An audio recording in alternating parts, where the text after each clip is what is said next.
Hi, I'm Bethany Rogers, and you're joining us for a special edition of Orlando Sentinel's Politics Now. Today we're going to be hearing from candidates for Ocoee mayor, and so I'm joined by the two contenders. We have Rusty Johnson, who's currently serving as the mayor of the city, and Jim Sills is also joining me here. We wanted to start out by getting to know the candidates a little bit better, so we're going to start out with introductions. Rusty, if you could kick things off. My name's Rusty Johnson. I live in Ocoee, Florida. I'm the presiding mayor right now. I've lived in Ocoee since 1955, married to a hometown girl that was born and raised in Ocoee for 42 years. We have 5 children and 11 grandchildren, and we are proud to live in Ocoee, and that's our home, and it will be our home for always. Jim? Hi, I'm Jim Sills. I'm a candidate for mayor of the city of Ocoee. I moved to Ocoee in 1976, started my business in Ocoee in 1976. I'm married to my wife, Kathy. I have 2 daughters, 1 son, 5 grandchildren. I have continuously served on the various boards, planning and zoning, community grant, citizens advisory to the Ocoee Police Department since 1981. I have continuously served the community, trying to better myself and become more and more informed on the activities and the inner workings of the government. Okay, great. So we're going to start out with a question. Jim, I'll let you take it first. What is your strategy for encouraging economic growth in the city of Ocoee? Well, we have a plan that has just basically came on board. The 429 corridor. It runs from Plant Street in Ocoee to West Road out to Highway 50. To implement that plan, we need to go forward with a bond so that in the future we won't be burdened with this. What's happened in the past, there's so many businesses that have passed Ocoee by for neighboring cities. Therefore, we have very little commercial growth. We must work on our infrastructure so we can increase the commercial growth in the city of Ocoee. Okay. Well, read the question again. What's your strategy for encouraging economic growth in the city? Well, the strategy is to work towards bringing companies that'll come in and bring their businesses into the city. As my opponent just made a remark, the companies, the state plan we're looking at, we're doing a joint venture with Winter Garden, but that entails from all the way up on West Road, all the way back out to Highway 50. It also entails some of the major areas where we want to redo. But we're trying to get businesses in that's clean businesses that will not affect our roads too much, but let us be able to address issues where we can bring businesses in, which brings jobs in, which also makes us able to lower the taxes. And the bond issue won't come into effect a little later because we're going to do the downtown starting down at our lake and going up Oakland Avenue, which is one of the main streets down in our downtown area. We've got plans to do this, and this is what will happen. But we're also going to start on Blueford Avenue and do Blueford Avenue remodel, redo the roads, redo the landscape, and redo the sidewalks.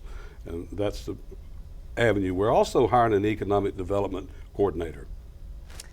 All right. The city of Ocoee has higher property tax rates than many other municipalities in Orange County. What, if any, plans do you have to provide tax relief or hold the line on taxes? That is one of the comments we were talking about with the economic development, is how you bring it down. You do the economic development, which brings into businesses, brings into commercial, and puts it online where we can start lowering our ad valorem tax for citizens. We're a little higher than most places because over the years we didn't have the commercial. Some of them have gone to other places, but we've got a lot of permits being pulled, a lot of businesses happening here, and it was a bad time for the last 6-7 years because of the downtime with the area went into the little bit of a depression with the finances and stuff. So they're back. We've got a project going on right now that's going to be $400 million out on Highway 50 that will bring in a lot of tax dollars that will help us lower the taxes for citizens. Jim? Okay. We must be physically responsible. Therefore, we must curb our spending. Granted, the basic tax burden is on the citizens of the city of Ocoee. Well, that's the residential, because we don't have the commercial infrastructure or businesses to support the tax base that we should. Like I said before, this is due to that a lot of those businesses passed Ocoee by.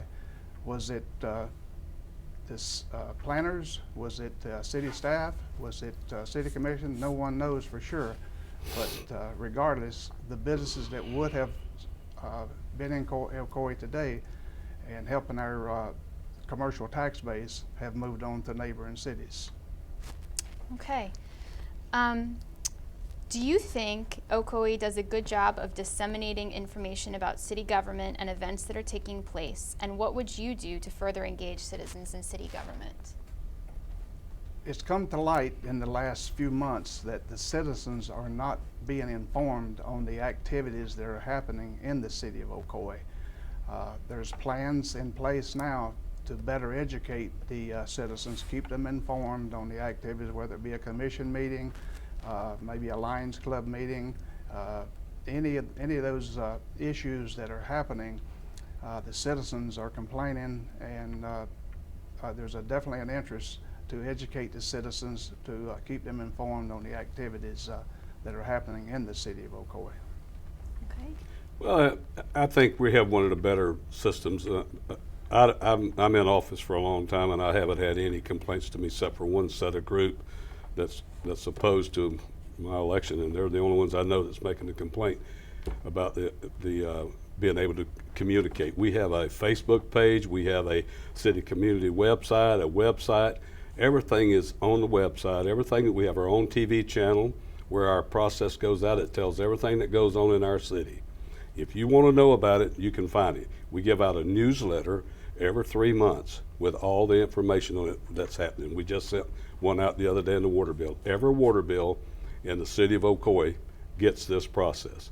So that's not really true. It is a process where you're always trying to improve the website, you're always trying to improve the newsletter. But matter of fact, we just changed the whole process of the newsletter to even a better process. But that's not true. I think we have one of the better cities that puts out the information to citizens. Okay. Do you think that the city should continue its red light camera program as is? If so, why? If not, describe the changes you would make. Well, I when I originally started with the red light cameras, I didn't vote for it. Then we got into it, and then later on I did vote for it. But I wanted, and I processed the information back then too, that said I do not really like to turn right on red. I don't like writing tickets for turn right on red. I would love to see what we could do about just making it for the straight through, like on Highway 50 where people run through Highway 50 doing 60 and 70 miles an hour without stopping at a red light. But the turning right on red is something I'd like to see us stop, and eventually we might be able to stop the other if we can get the safety. Our safety for citizens is the #1 issue. We have to be sure that we address the issue for safety. The money part's not my care. The money part, what I care about is some children or grandchildren or parents getting killed on the highway, that we don't have a process to stop that. Okay, Jim? I'm not in favor of the red light cameras. Fortunately, I have not received a ticket for either turning right or running a red light. So therefore, I'm definitely against it. There's some citizens that before they get noticed, they've already they have 3 violations of turning right on red, and therefore they're a little upset. The process, the revenue is very little that comes back to the city of Ocoee. The majority goes to the red light cameras, the operators that install the red light cameras. So therefore, I don't think it's a worthwhile benefit to the citizens of Ocoee or traveling through Ocoee. Granted, it is a safety issue, but I've looked, and a lot of those red light turns where there was no vehicles in the intersection at the time that the citation was entered. So. Okay, final question. What do you think about establishing term limits for city officials, Jim? I would be in favor of term limits. I think that 2 terms should be adequate for any elected office. You know, we've had commissioners and mayors in the city of Ocoee that continuously we elected year after year. So therefore, I would definitely be in favor of term limits. Okay. Well, I'm one of the ones that served a long time, along with the other ones. The mayor that just left was 23 years. I think I have the experience and knowledge from the time I've been on there to do this. But let's be frank about this. We went 20-something years ago to the citizens in the charter review, which is where it has to be done, to address the issues for changing the charter, to change the term limits.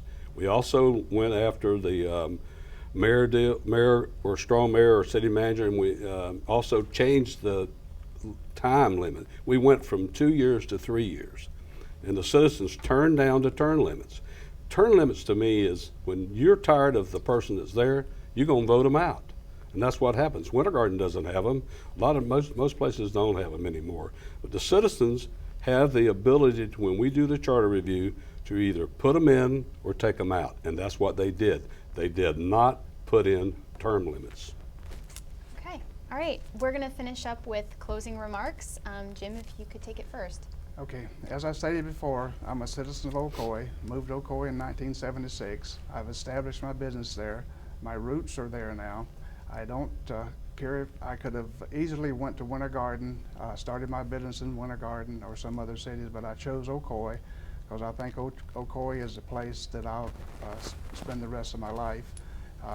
Like I said, I've raised my wife, my 2 daughters, my grandson, and 5 grandchildren. They've all gone to either public or private school in the city of Ocoee, and therefore I think that I am the best candidate for the mayor. Okay. My wife Marilyn has lived in Ocoee ever since she was born. Her father was a pioneer and family in the town. I have 5 children, 11 grandchildren. I have 4 children out of the 5 that live in Ocoee. I have 8 grandchildren out of the 5 that live in 11 that live in Ocoee.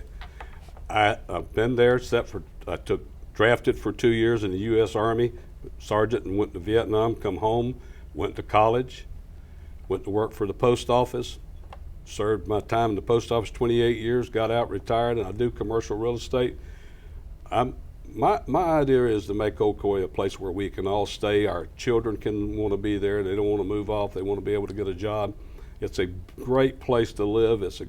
We have the road systems that fit right in Ocoee with the 429, the 414, the 408, Highway 50, and the Turnpike. It's an excellent place to be to raise your family, to get places and be able to do things. I have been involved for all 50 years in Little League, Pop Warner football, JCs. I'm a national vice chairman of the National League of Cities for small cities 50,000 or less. My time is spent trying to find ways that we can make our city progress and move forward. Thank you. Vote for Rusty Johnson for mayor.